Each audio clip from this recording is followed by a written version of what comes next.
Film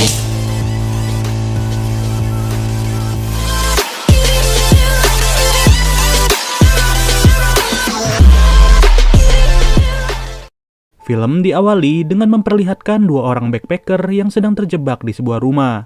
Kalau dilihat dari kondisinya, situasi di rumah ini benar-benar terasa mencekam. Gak lama dari itu, pria yang tidak diketahui namanya langsung dihajar pakai golok sampai-sampai kepalanya lepas. Begitu juga halnya dengan si wanita yang pasti tewas tanpa ampun. Kemudian, kita diperlihatkan pasangan suami istri bernama Johnny dan juga Meredith. Mereka berdua merupakan pasangan psikopat sekaligus kanibal yang terkenal pada tahun 1980-an. Mereka juga mempunyai keturunan yang dimana terlahir seorang anak laki-laki bernama Charlie. Di dalam rumahnya, terlihat ada seorang wanita yang sedang diikat di atas kasur. Ternyata wanita ini merupakan salah satu dari 3 backpacker yang mengunjungi lokasi ini. Sedangkan kedua temannya adalah 2 orang sebelumnya yang sudah tewas secara mengenaskan. Parahnya lagi, daging dari kedua orang tersebut langsung dimanfaatkan sebagai lauk dan dimakan selayaknya daging konsumsi. Sudah jelas, ini adalah hal terakhir bagi wanita itu untuk hidup dan bernafas, yang dimana sebentar lagi ia akan bernasib sama seperti temannya dan dijadikan stok makanan ke dalam kulkas. Sebelum melakukan tindakan sadis itu, Charlie disuruh oleh kedua orang tuanya untuk pergi dan memberi makanan kepada ternak-ternak mereka. Tentu saja, memberi makanannya pun menggunakan sisa-sisa daging manusia.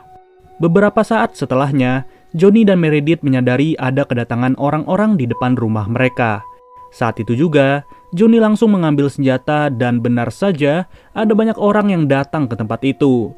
Kerumunan warga ini sengaja datang ke rumah mereka karena banyak sekali laporan mengenai backpacker yang hilang dan tidak lagi terlihat. Ditambah lagi banyak warga yang mencium bau menyengat serta busuk dari halaman rumah mereka. Tanpa banyak omong lagi, salah satu kakek langsung menembak kepala Johnny sampai pecah. Melihat hal itu, Meredith pun menjadi frustasi dan langsung berlari ke belakang rumah. Para warga pun tidak ingin kehilangan jejak dan sebagian orang langsung mengikuti Meredith yang mencoba kabur. Sedangkan sebagiannya lagi bertugas untuk memeriksa setiap ruangan dari rumah itu. Di dalam kamar, terlihat wanita tadi sudah tewas secara tidak layak dan isi perutnya tidak lagi tersisa sedikit pun. Dengan kata lain, ia baru saja dimutilasi untuk dijadikan stok makanan. Di sisi lain, Meredith sengaja menghampiri Charlie yang baru saja selesai memberi makanan kepada ternak. Lalu, Meredith dan Charlie sudah tiba di sebuah gudang peralatan milik keluarga mereka. Meredith berniat untuk menyembunyikan Charlie di dalam gudang ini dengan tujuan agar Charlie tetap selamat tanpa terluka sedikit pun. Alhasil, yang menjadi bulan-bulanan warga hanyalah Meredith sendiri. Mau tidak mau, Charlie terpaksa melihat ibunya yang dipukuli terus-menerus sampai tewas di depan mata. 20 tahun kemudian, kita difokuskan pada kehidupan sekelompok remaja yang terdiri dari cowok berbaju kuning bernama Mick, cowok berbaju putih bernama Jason, dan cewek yang lagi berenang bernama Natasha. Kebetulan mereka bertiga sedang liburan panjang dan sangat bosan berada di rumah. Jadinya, Jason mengajak mereka untuk pergi ke suatu tempat, tapi ia tidak tahu pergi kemana. Di tengah-tengah kebingungan itu, Mick memiliki banyak tempat menarik yang bisa saja dijadikan rekomendasi. Tapi, ia tidak mau apabila menjadi nyamuk bagi Natasha dan juga Jason. Maka dari itu, Natasha sengaja menelpon temannya yang bernama Melanie untuk ikut berlibur. Setelah itu, Mick memberitahu Jason bahwa ia sangat tertarik untuk pergi ke sebuah tempat terkenal yang bernama Charlie's Farm. Ide itu menjadi daya tarik bagi Mick sendiri karena sejak kecil ia sudah sering mendengar mengenai kejadian di Charlie's Farm. Hal itu pun berhasil membuat Jason tertarik dan mereka berdua berencana untuk merahasiakan tujuan itu sampai waktu yang tepat. Apalagi Melanie menerima ajakan Natasha dan ia akan datang pada esok pagi. Saat pagi tiba, mereka pun sudah bersiap-siap dan Melanie terlihat hadir di tempat itu. Seperti biasa, pembicaraan santai sengaja dilakukan untuk meleburkan suasana satu sama lain. Tapi, Melanie dan Natasha masih saja penasaran akan kemanakah mereka pergi. Hanya saja Jason memberitahu bahwa lokasi tempat itu berada di pedalaman yang dimana tidak ada lagi sinyal dan tidak ada telepon. Dikarenakan lokasi dari Charlie's Farm yang begitu terpencil, Jason hanya bisa membawa mereka untuk tiba di kotanya saja.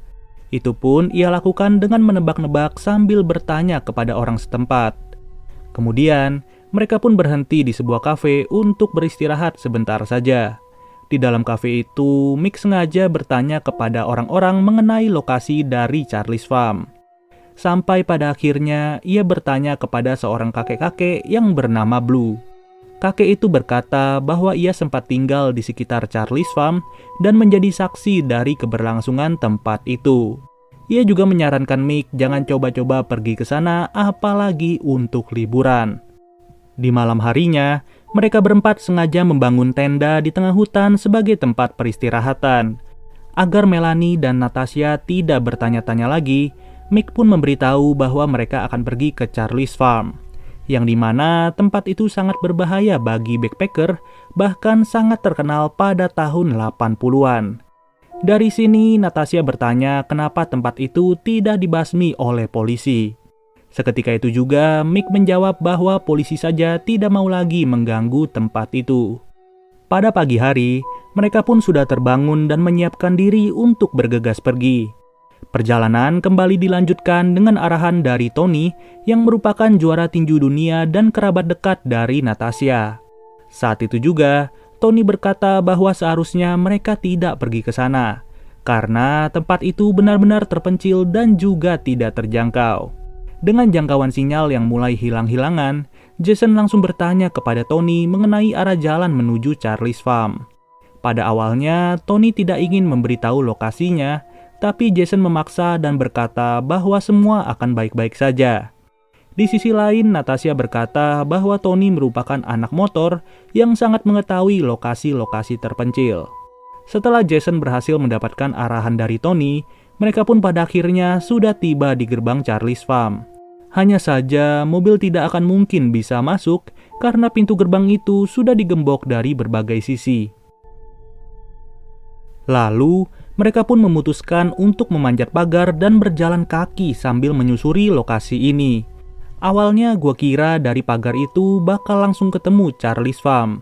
Tapi ternyata rumah itu berada di posisi yang benar-benar jauh dan dipagari lagi dengan kawat. Tanpa ragu, mereka sangat yakin untuk menginap di rumah itu pada malam ini. Gak lama dari itu, Melanie yang berada di suatu ruangan bersama Mick malah menemukan sebuah boneka beruang yang sudah begitu kotor. Namun, Melanie malah tertarik dengan boneka itu dan menyimpannya di dalam tas. Saat malam tiba, mereka makan malam terlebih dahulu menggunakan snack yang sudah mereka bawa dari rumah. Setelah kekenyangan, mereka semua pun bersiap-siap untuk tidur dan mengisi tenaga untuk esok hari. Di tengah malam, Melanie terbangun dari tidurnya dan ia melihat seorang pria dengan tubuh yang begitu besar. Tapi ia pun malah tertidur lagi dan pria itu terlihat menghampirinya. Ketika pagi hari, Mick melihat dua orang backpacker yang sedang menuju ke rumah ini. Dengan begini, mereka pun memiliki teman baru yang dimana si cowok brewok bernama Gordon, sedangkan pacarnya bernama Alisa. Pasangan itu juga berkunjung ke Charlie's Farm karena mereka penasaran dengan cerita legendaris mengenai tempat ini. Di saat yang bersamaan, Melanie merasa bingung kenapa boneka yang ia ambil sudah tidak terlihat lagi. Kemudian, setelah selesai menyantap makanan di pagi hari, mereka semua berencana untuk menjelajahi lokasi di sekitar rumah ini. Tentunya hal itu membuat Mick senang karena ia akan berkeliling berdua bersama Melanie. Sedangkan Natasha, Jason, Gordon, dan Alisa akan berjalan bersama selama beberapa waktu. Setelah 2 jam berjalan, Gordon mengeluh karena ia tidak menemukan apapun di lahan seluas ini. Alhasil, Jason yang udah gak tahu lagi mau kemana malah memisahkan diri dari Gordon maupun Alisa.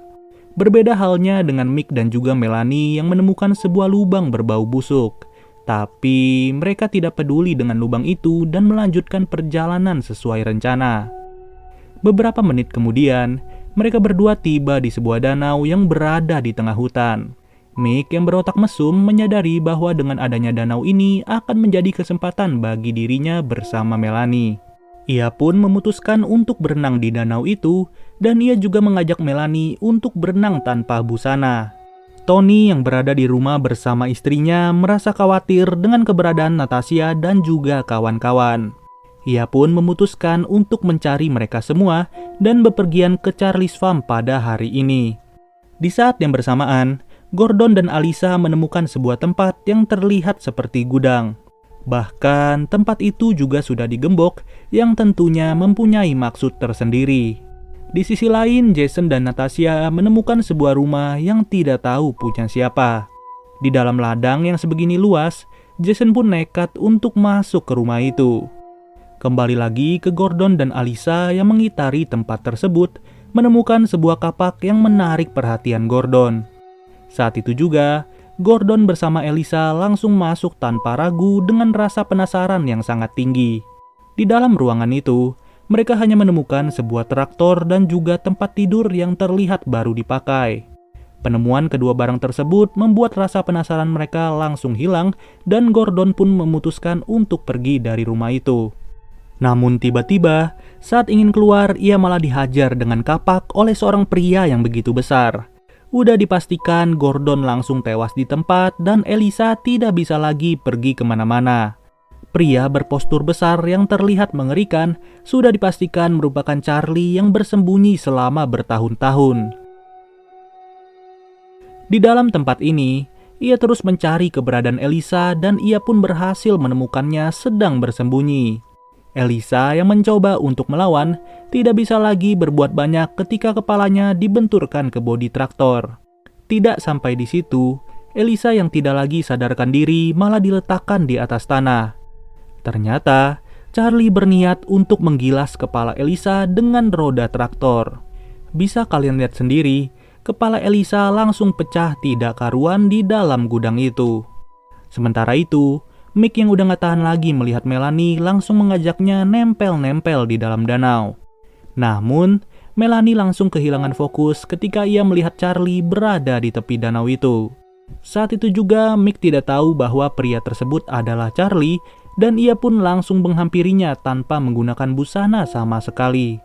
Alhasil burungnya Mick langsung ditebas begitu aja dan parahnya lagi burungnya Mick yang udah lepas malah diambil dan dicekokin ke mulutnya sendiri.